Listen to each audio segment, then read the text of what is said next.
Assalamu alaikum. This is lecture number 16 for Advanced Cost and Management Accounting. We have been discussing pricing and profitability. We talked about the cost plus basis of pricing. Cost plus, we said, was looking at the total cost of the product and adding on a percentage for markup and profitability and arriving at a price. And we also said there are disadvantages for using this method of pricing because it looks only at the cost and it does not look at the demand and the whole picture of the product. Price setting is usually a very important, at the same time, a difficult and complex task. The situation in which the firm finds itself has to be considered, the size of the firm in comparison to the market, its market share, the competitors, the size of the competitors. We said the larger the firm, the greater the market share will be, and if it is in a leadership position, then that firm can be regarded as the price setter. These are price setter firms where they are in a lead position in the market and they have a majority share of the market. On the contrary, the other firms, which might be smaller firms and larger in number, those firms which cannot dictate the price in the market, those firms we said are the price taker firms. So we have the price setter firms and the price taker firms depending on their position within the market. The size, of course, is not the only thing that will be considered in looking at the position of the firm with regard to prices. The nature of the product also is going to be seen. If the product is unique and is specialized and has a position in the market which others don't, then that firm, because of its exclusiveness, is also in a position to have influence on the price and can be the dominant factor in deciding the price of such products. In this case, we know that technology will play a significant role. These days, with new products coming out with different technologies, more advanced, greater speed, greater flexibility, and things of that nature. So these kind of products, they will be able to command their own price as long as there are no close substitutes available easily in the market. So this is going to also influence the position of the firm within the market and its ability to drive the price. In actual fact, there might be firms which enjoy such a large share that they can be regarded as being monopolistic. So the monopolistic firms will be able to set their own prices. And there is, of course, a discouragement by the government and other agencies to somehow not to permit firms to become in a position of monopoly where they can dictate prices and have no competition. There is a commission of competition established by the government to identify these kind of situations and to take steps to ensure monopolistic tendencies and organizations cannot be built and cannot be established in this manner that they are able to completely control the price. However, having said that, it becomes very difficult for a particular organization to set a price if the others within the industry will not follow, especially when we talk of price increases. If one company or one organization will increase the price of their products. And if these products have various different alternatives and substitutes available in the market, then it becomes very hard for one company on its own to increase the price. Because if the others don't follow, then this company will be putting its product at a disadvantage. The consumers might turn to the other products. So therefore, setting of price will, to a certain extent, also involve the perception of other competitors and their willingness to follow the price. So on the one hand, we said monopolistic is something which is totally discouraged by the government. On the other hand, we said that firms will try to set a price and increase it when at least a large number or a significant number of competitors will also agree to follow. This can be looked at as forming cartels. Cartels might be a different thing. Cartels might be much more organized, and becoming cartels and then setting the price, that's much more organized, that a large sector of the market gets together and formally has some kind of meetings and regular reviews and discussions, and finally they all agree on the prices and the way to increase them, and they all increase them together. So that's what a cartel. So a cartel is similar to a monopolistic situation where a number of large suppliers and producers get together, and together they agree on the increase on prices. So then for the consumer, there is less chance of looking at alternatives and looking at different prices. This is the sort of situation which also is discouraged, but this is a market reality, and firms will find themselves looking at, in matters of price increases, looking at their competitors and seeing how the competitors will react and behave if they set the price. This can be said, there will be market leaders. This will include the market leaders. A market leader, being a price setter, might also, before increasing prices, take the view of the different competitors and other producers and suppliers. So a lot will then go in formulating the pricing policy of a company. The pricing policy will take into account many different factors, and of course, not least of which will be the economics and the market conditions. Currently, we are aware market conditions are such, we all experience that there is a big increase in price in many cases. The price tends to increase. Most of the consumers these days feel that the prices of products are increasing rapidly, and they are increasingly finding themselves having to pay more for things that they were acquiring previously for a lesser amount and a lesser price. These are the conditions that are specific to these days and these times. There is rapid increases, and consumers more or less feel that they have no control, or it's very hard to estimate what the cost will be of the products which they are going to buy, as the prices can rapidly increase.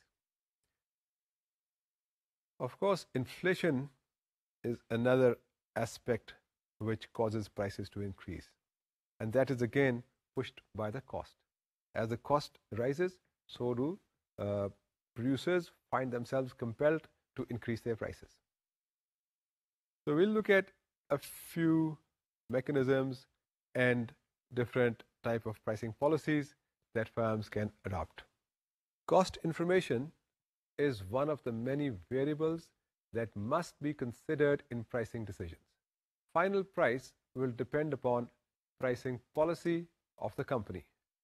We have just talked about the various different factors that will be involved before the company can formulate its pricing policy and arrive upon the final price.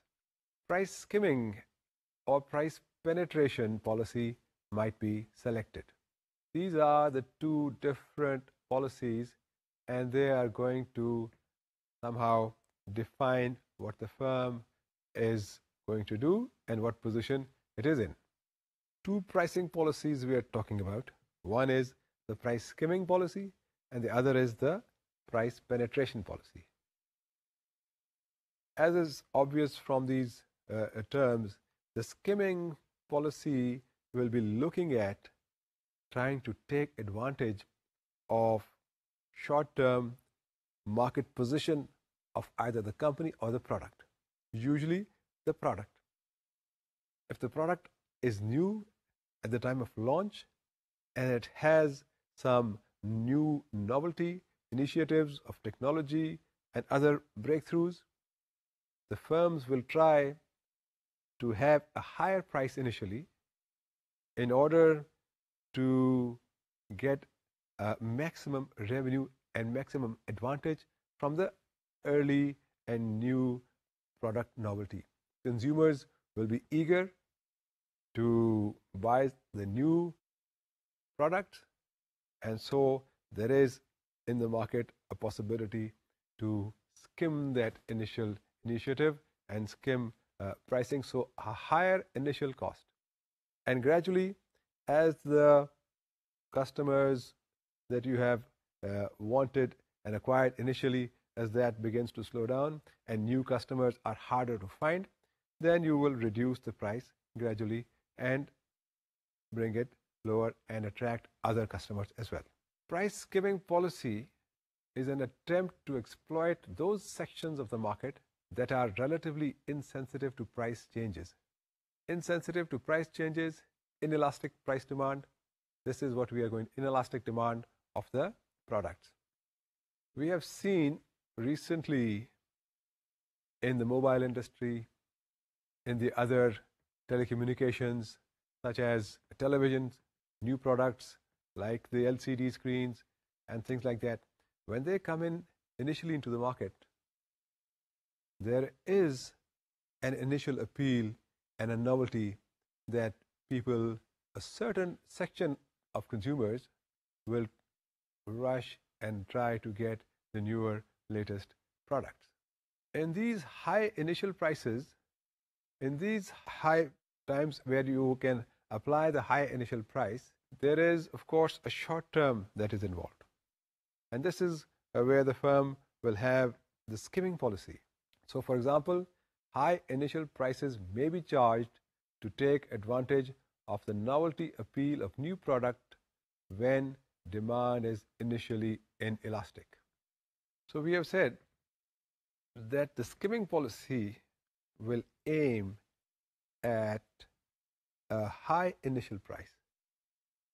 When the product is launched, a new product is introduced, and we said examples of this can be the mobile phone product or the television product. Cars can also be a good example. When the newer and latest versions and latest models are introduced, there will be a certain segment of the market that will go and acquire these new things.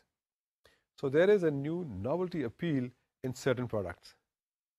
And where the firm finds that it has a product with this kind of appeal, it can, in the initial stages, set a higher price. And this would be the policy they adopt, would be the skimming policy. A skimming policy offers a safeguard against unexpected future increases in costs or large fall in demand after the novelty appeal has declined. The skimming policy, because you can attract customers with a higher price because of the nature of the product. Of course, there is the possibility that the product will not be very successful, or every single product will not be successful in the market and have a big appeal and popularity.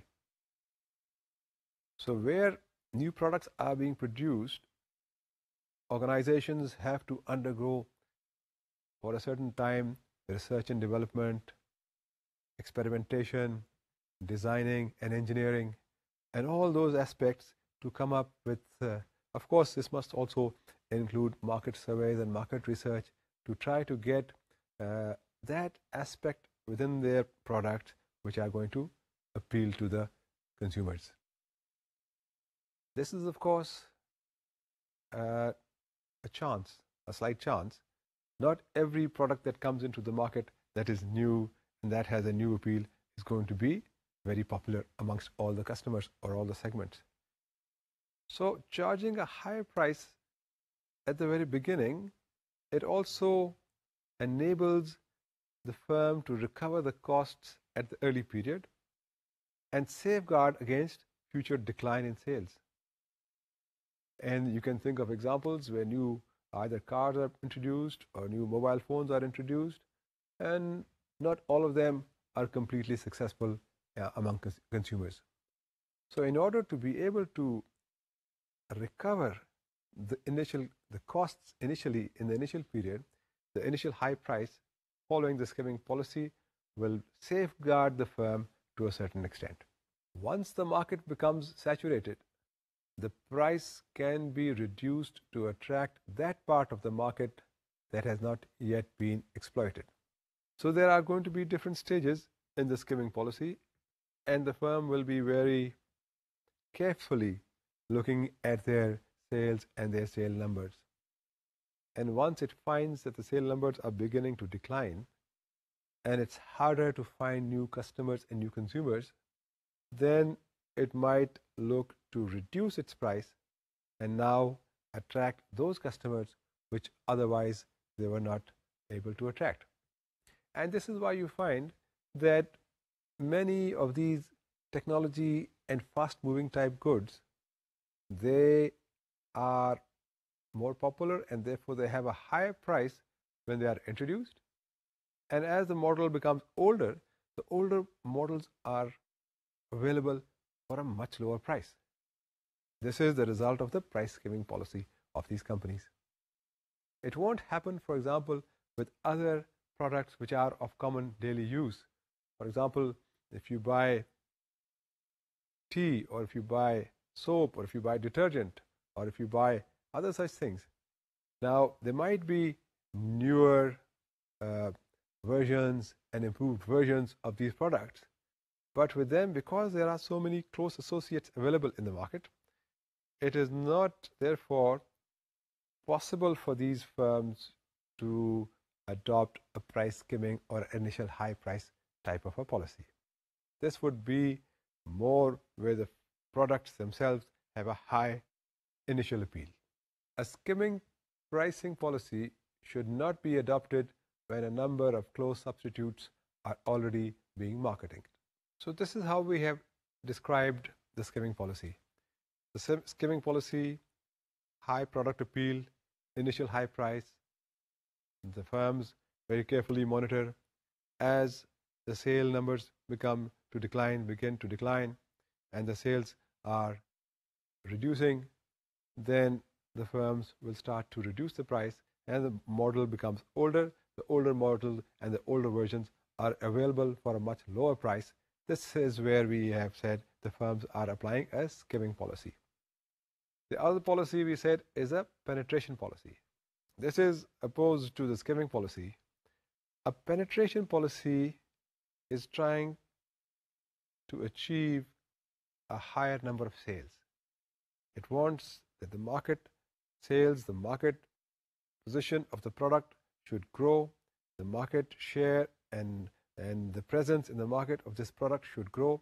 And so penetration policy will adopt a policy of initial low price so that at the initial stage, the customers are able to purchase and consume this product and consider that as good value, and so sales can advance to and grow in large numbers. So we said a penetration pricing policy is based on the concept of charging low prices initially with the intention of gaining rapid acceptance of the product.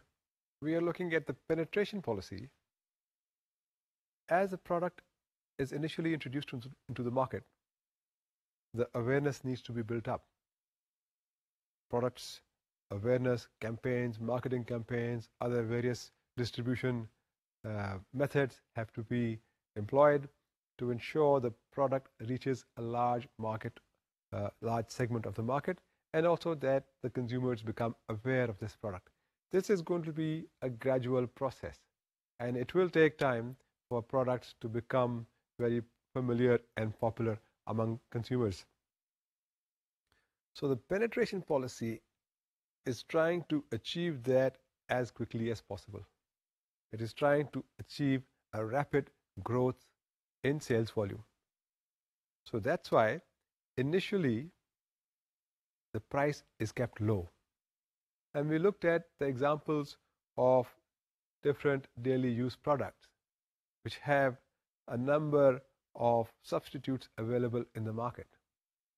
These products, because they do not have any significant differentiation from the others, there is only perhaps a slight difference, then they are unable to have a high initial price. And in order to have a rapid growth in the market, a rapid sales growth, they then need to have a low initial price.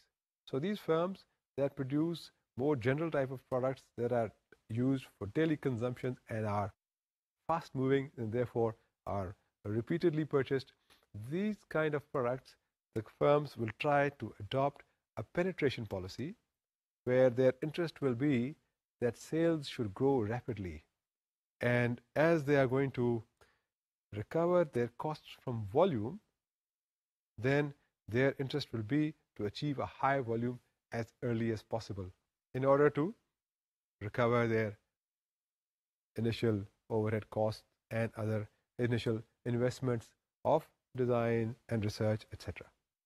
Such a policy is appropriate when close substitutes are available or when markets are easy to enter.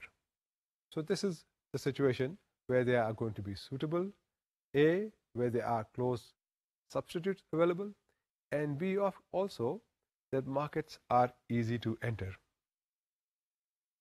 There are certain barriers to entry many times in markets due to various reasons. It is usually hard also to enter into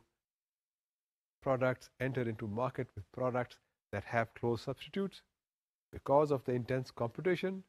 The costs of people who already are present in the market are lower perhaps, so there is going to be a price, you can say a price competition, and the lower margins of the existing suppliers, because of their advantage, they will be able to produce and deliver products at a lower margin, so it will be harder for others to enter into those markets.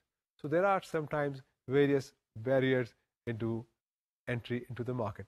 Sometimes there are permissions required from regulators, and this is an example with, for example, telecommunication, where a license and a permit first needs to be acquired from the government and the relevant authorities, and then you are able to operate as a cable network or as a internet provider and things like that.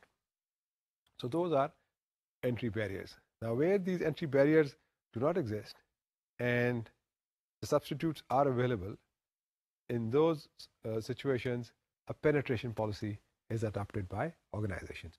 Product life cycles. Next, we are going to talk about the life cycle of products. Many products have a product life cycle consisting of 4 stages. Introductory, product is launched. Minimal awareness and acceptance. Growth, sales begin to expand because of introductory promotion. Maturity, sales taper off as new customers are exhausted. Decline, sales diminish as the product is replaced with new and better versions. So we are now going to talk about the product life cycle. This is going to cover the product, so to speak, from the time it is launched and perhaps to the time where production is ceased by the organization. So there is the initial stage, and the initial stage is a stage where it is being launched. It is introductory. There are going to be marketing campaigns. There are going to be the distribution channels will need to be devised, and therefore you find that it is being introduced into the market. The next stage we said is the growth stage. In the growth stage, because of this introductory effort and introductory campaigns, the sales should be rapidly increasing. This is the plan of the organization, that in this stage they will be able to grow maximum. The rate of growth is going to be the highest. And so it is growing at this stage. The sales are rapidly expanding and increasing. This is the growth stage. Of course, this growth momentum cannot continue and has to, at some point, start to taper off. And this is where the market now is saturated, and we call this stage as the maturity stage. The product has been launched, it has grown, it reaches its target market. So the segment of the market where it is supposed to be targeted, if that segment is saturated, this is the stage of the maturity of the product. Now it has matured, it has accomplished most of its sales, and now at this stage it is trying to continue as far as possible. And the next and the last stage is the decline stage, when after the maturity stage, other products become available which are newer and have better versions and have other different advantages. So then the sales of this product begin to decline, and virtually they nearly finish off. So this is the decline stage of the product, and the product then perhaps ceases production. This is the product life cycle. Different products will have different life cycles. In these days of technology, computers have a very short product life. There are such new advances and such new changes on such high speeds that virtually you put a product in the market, you start working on another one, and in a very short period of time, a better, a faster, a newer version becomes available. And so that is a short product life cycle. But then there are other products which have a greater life cycle and have a greater continuity, and those are the things of consumption and daily consumption, regular routine consumption type of things, and of course some other luxury goods which have a longer life.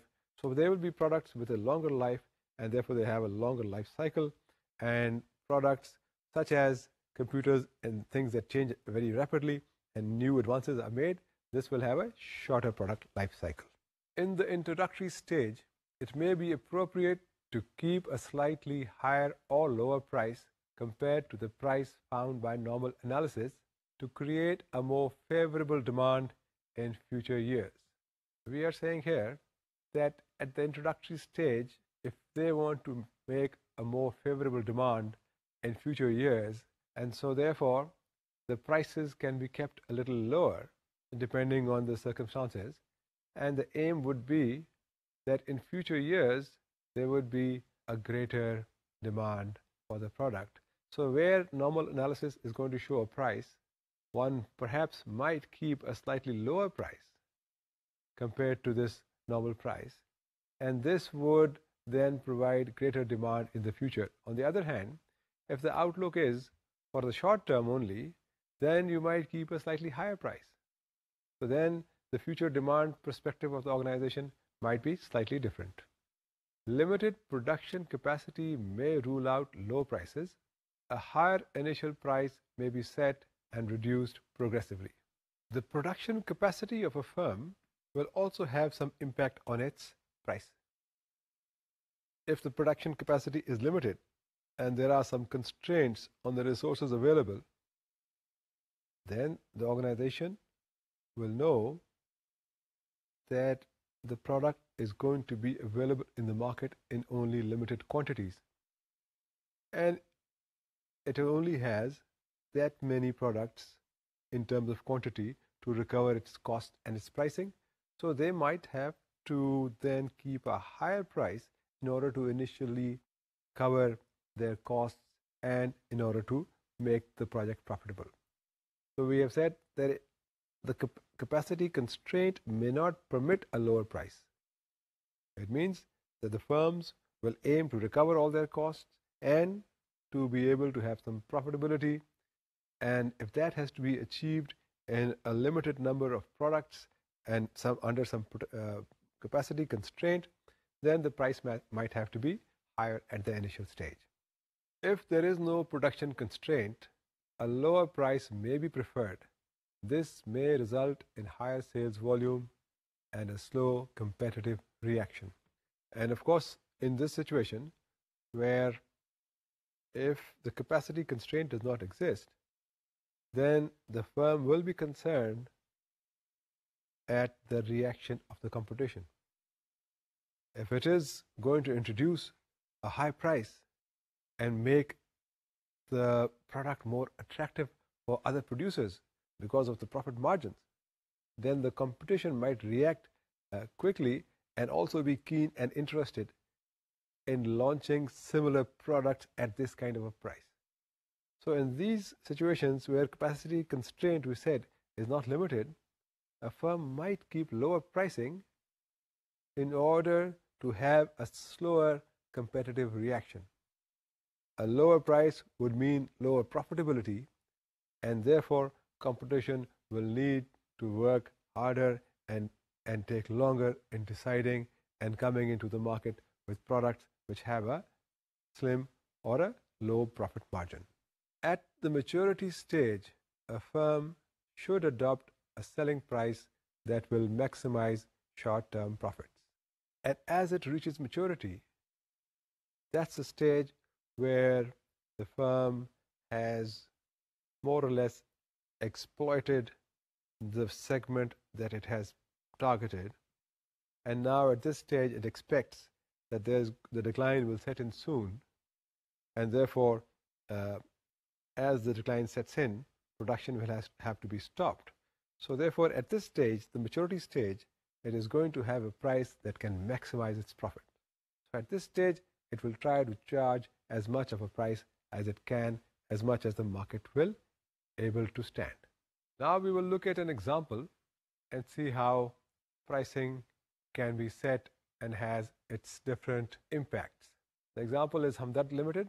Hamdard has recently spent some time on researching and developing a new product for which they are trying to establish a suitable price. Previously, they have used cost plus 20% to set the selling price. We have spoken about cost plus prices. We look at the cost and add a markup. Hamdard has used 20% as a markup in setting selling prices. The standard cost per unit has been established as follows. Direct material, materials 1, 10 rupees, 4 kgs at rupees 250 each. Material 2, 7 rupees. This is 1 kg at a price of rupees 7 per kg. Direct material is rupees 13, which is 2 hours per unit at the rate of 6.5 per hour.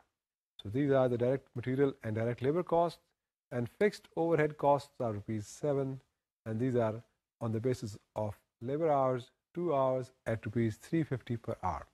This gives the total cost of 37 per unit. Required: A. Using standard costs, calculate two different cost plus prices using two different bases and explain an advantage and disadvantage of each method. B. Give two other possible pricing strategies that could be adopted and describe the impact of each one on the price of the product. So this is an example where we are given the cost of the product being launched. The cost is rupees 37 per unit, which includes direct material, labor, and overheads. And we have been required to calculate the standard cost, using this standard cost to calculate two different cost plus prices using two different bases. We have seen earlier that we have the entire cost structure of a product, and that can normally be direct material, direct labor, overheads, and that gives you of the variable overheads. If you add to that, it gives you a contribution, and then reduce from that fixed overheads, and that gives you the profitability. It also gives you the total cost. Now, in setting cost plus prices, different bases can be used, and we said you can use a percentage markup to add to total direct cost. You can use it to add to the total cost, and therefore this would be a different percentage at different stage within the structure. So that would give you an estimate of the price. So here we are required to use two different bases and examine the price that might be set. Solution. Part A. The first basis that we have used is a variable cost plus 20% basis. So in this, the variable cost is taken and 20% is added. From our cost structure, unit cost structure, we know that variable cost was 30% out of the total cost of 37, and 7 was the fixed cost. So this variable cost of 30, when you add a markup of 20%, will give you a price of 36. If we are going to use the total cost, our total cost was 37. On that 37, we can add a 20% markup and arrive at a price of 44.40. These are the two different bases that can be used, and it gives you the two different prices. Advantages of variable cost include that it avoids arbitrary allocation, identifies short-term relevant cost, and there is simplicity. So two different cost bases were used. We used the variable cost, and then if you add a 20% markup to the variable cost, we arrive at a price of 20% applied on the variable cost of 30, which was rupees 36. The advantage of using variable cost as a basis for setting prices is, we said, that it is using costs which are actual costs, and there are no arbitrary allocations, there are no generalizations. None of the fixed costs or other costs have been used on a different basis to allocate to the unit product, and therefore the cost that we are using is likely to be an accurate cost, and it covers therefore the cost that it is meant to cover, the variable cost. Now the price is going to be 36 by using variable cost, and if we use total cost, that total cost we said was 37. If we add 20% to that, the price became 44. It's not, of course, a matter of just using a basis and having a price that comes out. The price is going to be, of course, set after considering all the other factors of the market and the conditions and the competition and so forth. We are just looking at two different bases and two different cost elements to arrive at a cost plus price. So we said variable cost is one basis and total is another. If we are using total cost, the advantage is that total cost includes all the costs. So we have full costs being included and a percentage marked up on that, and chances are that this therefore is going to provide good profitability. The disadvantage of total cost is that in arriving at total cost, we use certain basis of allocation, and so there may not be an exact measurement of the resources being consumed. So the total cost basis is going to be an approximation because of these indirect overhead costs or fixed costs which are allocated to the units on some basis and some arbitrary allocation. So that's the case with the total cost and the advantage we said of the variable cost. The disadvantages are that it represents only a partial cost. This is the case of variable cost. The disadvantage of variable cost is that it represents only a partial cost, is short-term oriented, and ignores price-demand relationship. He said that the disadvantage of variable cost is that it only includes part of the cost. So we set a price, taking just a part of the cost, adding a markup, and of course we are hoping that this markup is going to cover all our other costs as well as our profit expectation. But because it is based on this small portion of the cost, the variable cost only, it is of course possible that it doesn't cover all the costs, and therefore accuracy is needed, and therefore greater information, cost information is required, and the margin needs to be carefully selected to ensure all the other costs and profit needs are being covered. Advantages of total cost include that it attempts to include all costs, reduces the possibility that fixed costs will not be covered. Disadvantages are that some arbitrary apportionments are likely and price-demand relationship is ignored. That's what we have mentioned earlier on with regard to total cost. Part B of the question was referring to pricing strategies, the two different types of pricing strategies that can be applied. And we have earlier in this lecture covered the two different pricing strategies. We looked at price skimming, which is likely to lead to higher initial price, and we looked at price penetration, which is a policy which is likely to lead to lower initial prices. Two pricing policies we have discussed. We have discussed the policy of skimming, and we have discussed the policy of penetration. Skimming leads to higher initial prices, and penetration leads to lower initial prices. Now we are going to talk a little bit about customer profitability analysis. In the past, management accounting reports have tended to focus on analyzing profits by products. Increasing attention is now being given to analyzing profits by customers. This is now an increasing area of focus. So far, also in our studies in this course, we have looked at profitability of products. We are saying that now increasingly people are looking at the profitability of customers rather than profitability of products.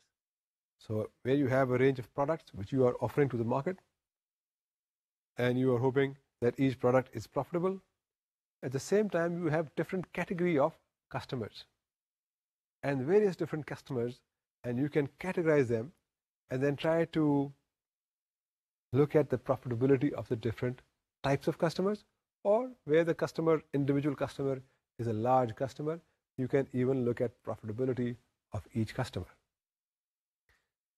Very often the manufacturers, they distribute their products to the markets through distributors.